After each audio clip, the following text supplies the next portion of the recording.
Good morning, my brothers and sisters. This is the second episode of the Church of Xen. This is my personal sermon to all of our affiliates, all of our congregation here. It is 10:01 at September 19th, 2017. This is a Tuesday. This is one of the most holy days of the year. On Tuesday, we just get started in the week and we get back into our rhythms.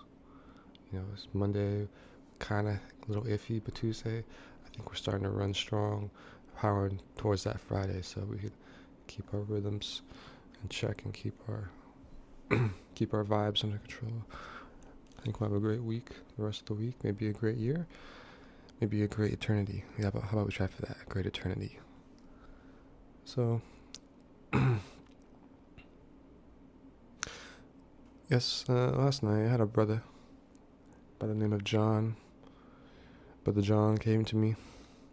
He asked me, why does the earth rotate? Why can't it just be a stable system?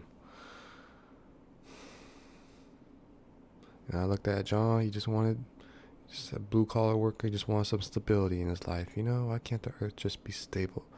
Why can't the universe just stop expanding? Why can't my dick just stop shrinking? Why can't my wife love me with the same amount that we first had? Why can't my wife stop cheating on me? Why can't she just stay where she was when we first got married? Why can't my hairline stop receding until I look like a fucking walrus with no head on my hair? Why can't life just kind of stop at the peaks and stay there? And that's the question we're wondering about. I looked at John, fat dude, bald, looks a little bit unhappy with his life. Cheeto dust on his fingers, got some mayonnaise on the corner of his lips, but he's a pleasant dude. He just wants some help. He wants some answers to this. What happened with his life? Why can't his life just stay at the peaks and not ever touch into the valleys?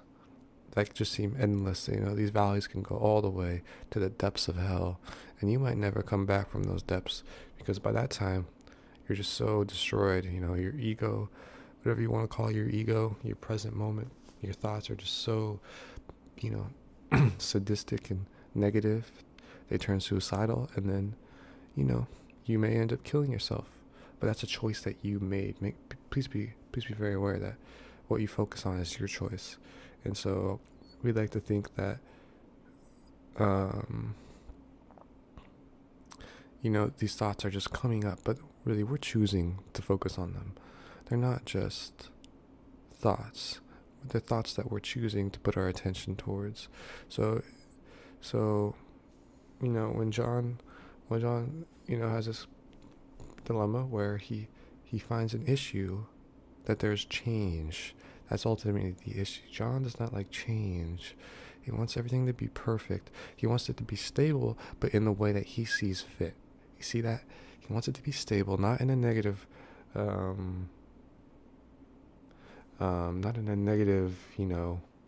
assemblage of the parts, but in a positive assemblage. He wants it to be a perfect system for him. For him, not for everybody else, just for him.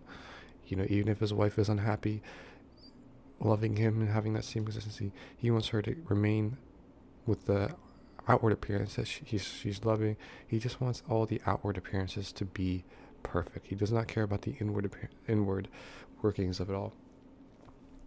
And so when you have someone that's completely focused on the outward, there's not much you can do. All you can say is that there's some inward workings, and that's just the way it is. If you only have the good, what can you compare it to? You need the bad to compare it to the good. It's that simple. If you have, let's say your entire life experience was a bunch of bad, but there's levels of bad, and you will find that those bads, the less bads, are the goods in your life, and the really bads are the bad bads. It's sort of like Viktor Frankl's Man's Search for Meaning. He's in this concentration camp trying to find some way to get out of there. It's just horror around him everywhere. Pain, misery, death, torture, just horrible circumstance, and you're stuck in there. You're stuck. That's like one of the worst things the human spirit can come up with, is having like a horror, like a bad dream that you're stuck in. And that's sort of the experience that Viktor Frankl is in. And he came up with if I can remember correctly, it was a long time ago when I read this, but he figured that his experiences there, if he could survive them and could retell them, that they would benefit the rest of humanity.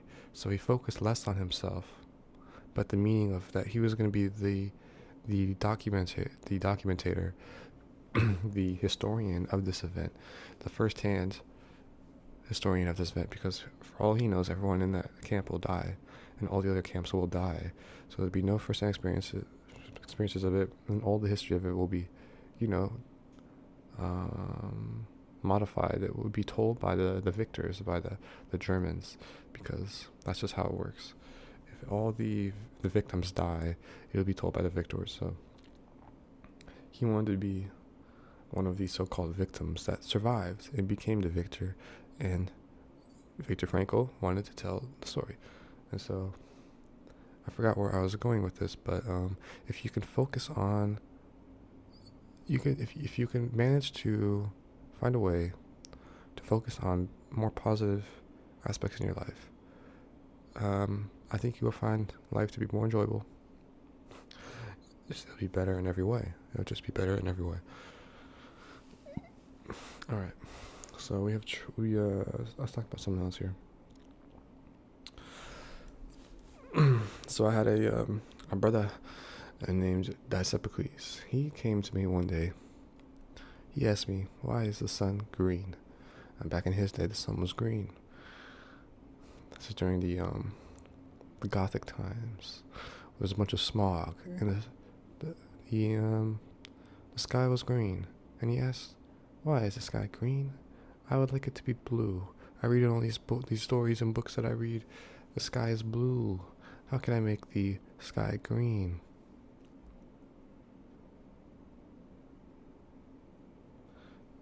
And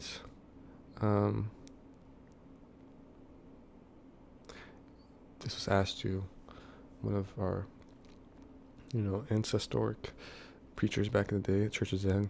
We've been around for about 5,000 years. And, this preacher said, just close your eyes. Close your eyes and imagine it. Imagine the story. You don't really need to project these stories onto reality. They're just stories. There's no problem. Is there a problem? Just keep the story in your head with the blue skies. The green is because it's green. The green is because the current reality is green. You don't have to keep changing the current reality to fit the past reality. The reality is the reality, and that's it. So, yeah. This is a little too, I don't know, it's a little too dry.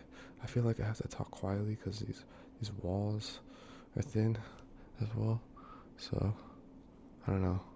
I can't really express myself here. Or I can. I just don't want to raise my voice too much because then people will hear me. Alright. So we have a brother named Charles. And Charles was a working collar man. And he never knew what love was. He was in the coal mines from 5 to 9 every day. Actually, 9 to 5. Excuse my language. 9 to 5 every day, working in them mines, trying to get somewhere in life. And he was hollering, he was working, he was choking, but he was getting strong. That man developed a rugged mentality. He also had the muscles of a giant. He had the very, very muscular man, a very rugged man, mentality, very stoic. And then one day it came, he met this beautiful lady. He's a very rugged man. He doesn't need much in life now. He's very just happy with his coal mines. And this woman asked, please, young sir, can you help me with my basket? A young British lady from the Isles came in for some reason off one of the ferries, and she asked him for his help. He's got coal soot all over his face. He's covered in it, and he looks at her and he's wondering, why would this woman ask me? I am a dirty, wretched looking of a character. Why would this lady ask me? So he says, sure, ma'am. And he takes the basket. They walk to her apartment, and she says, thank you very much, fine sir. Would you care for some food or drink? I would love to treat you. He says, sure, why not?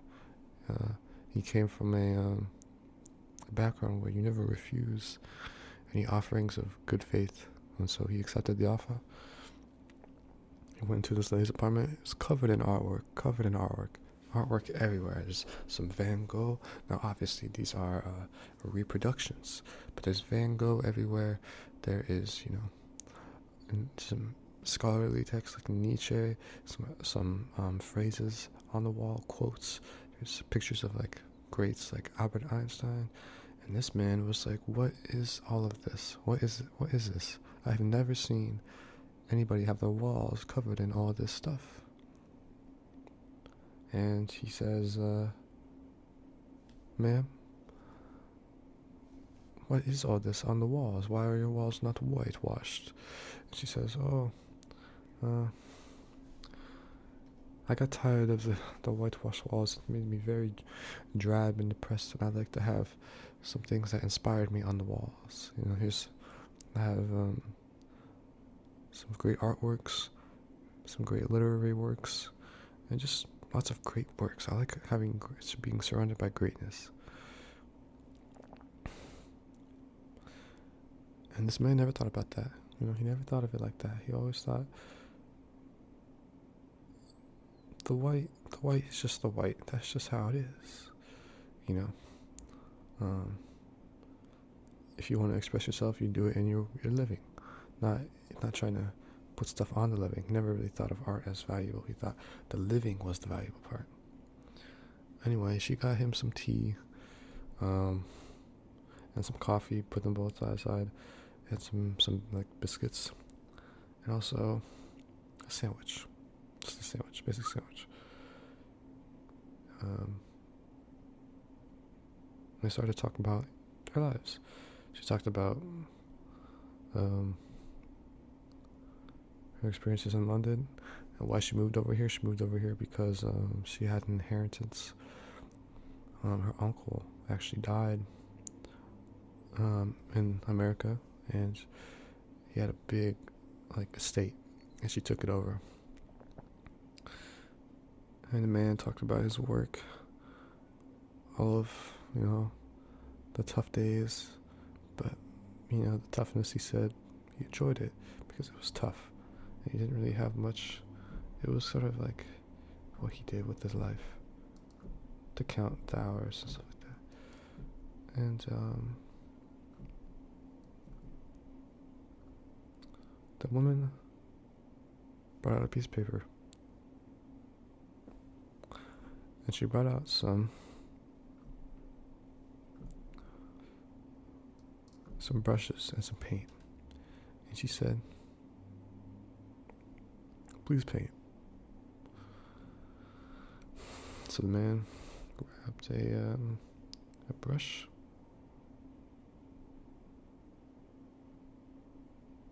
and started to draw a cave.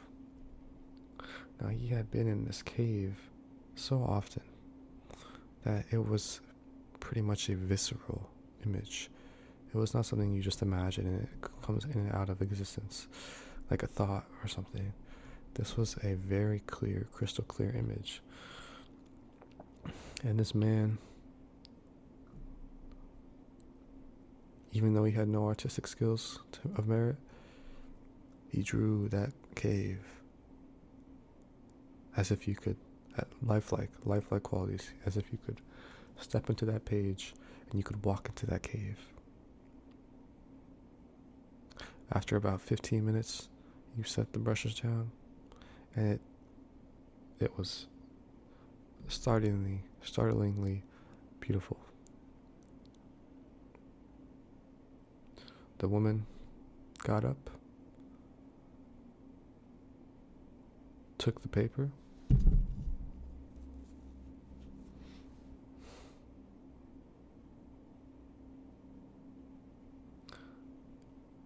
and where should I go with this story? I'm thinking either she could burn the paper or she could put it on the wall somewhere. But I'm not sure where I want to go with the story. Should we have a pleasant ending? How about this? She takes the paper. She says, "Please come with me." She motions him to sit on the couch. The fireplace has a raging inferno. She adds a few pieces of wood into it just to calm it down a little bit. There's a bunch of small sticks, so she adds some larger ones. And she takes out a baking tray. And there's a guide inside the furnace. She puts the paper on it, face down. Or face up. She puts the image face up. And she slides the tray in there and closes the furnace doors. And you can still see through it because there's like a glass, clear sort of glass on it. With some metal, engraving, some metal railings. And you could see once that paper went in there, after about a minute, it started to play some Beethoven. But it was a little different because this paper has some ingrained qualities. Like it'll play some Beethoven when it's heated, but it'll also kind of mesh based on the artwork. So you can start to hear some music coming from this paper, and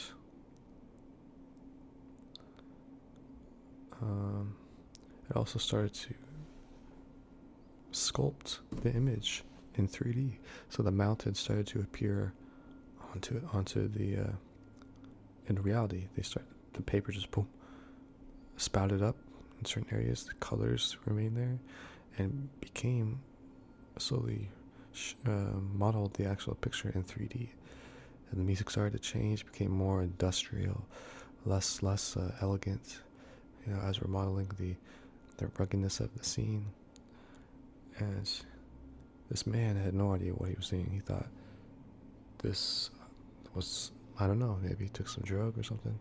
This made him feel that there's going on like this. He was not sure what was going on. But at the end, the lady took out some oven mitts. The fire by then was completely out. It used up all the energy into converting this painting. She opened the doors, took out the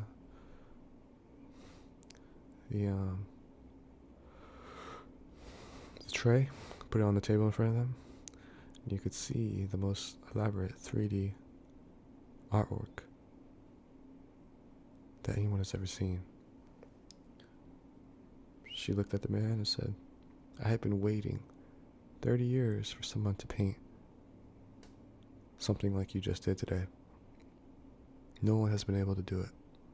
No one has been able to capture the qualities of reality like you have. A lot of people, they paint representations of reality.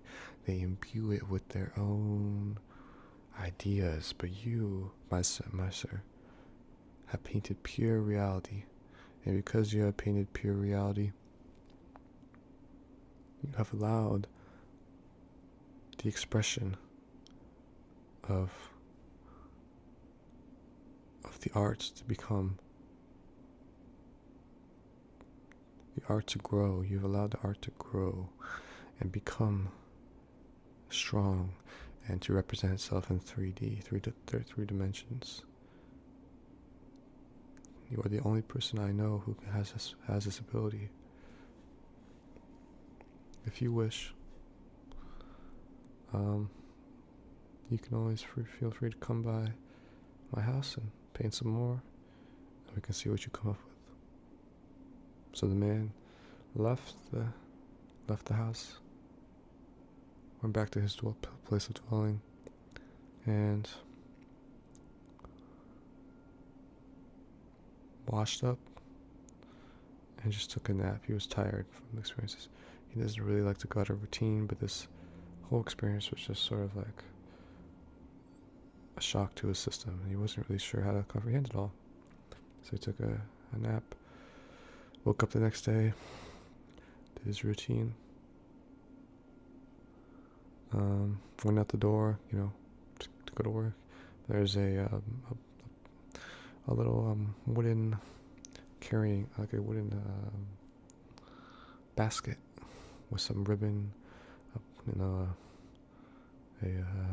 like a bow tie sort of ribbon as well on the top. And inside was the artwork that he had made previously. And she also included the soundtrack that played, as well as a video of its creation on a little hard drive or USB drive. And so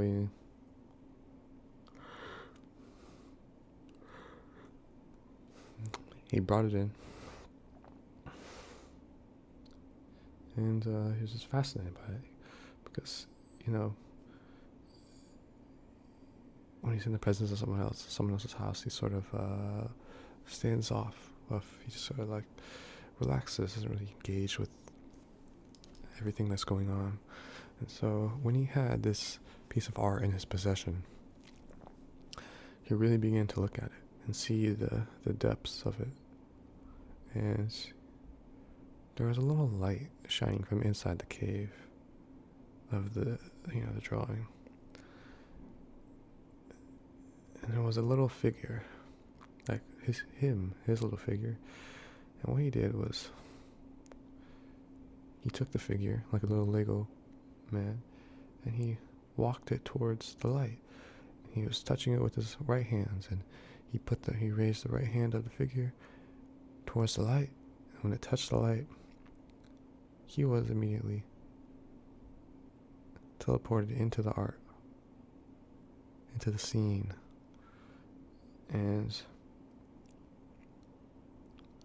in the scene, he could see all the paint as if he was in the painting. You could see all the paint, all of the details, very finely.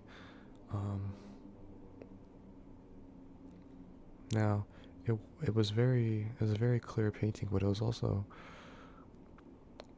just not clear enough with the paint and all that stuff that he could tell that this was not really the actual cave. And there's another light at the end, back where he came from, because he was deep in the tunnel at this point, and it was just a little pink light, very dim. So he walked towards that, he touched it, and he came back out of the art, and there he was, back in reality. But he noticed that now, not the stick figure, but the Lego sort of person, the mannequin of himself in the art, was looking at him with reaching his hand out towards the pink light out of the cave. So he had moved as that character.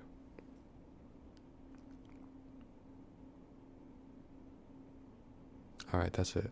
We're going to stop it there. This has gone on for too long. It's about 25 minutes. We're going to end this sermon. This is not really a sermon anymore. This became just sort of me, I don't know, going with whatever story I came up with. But whatever. We're going to go with it. So, that's it. We'll see you next time. Peace.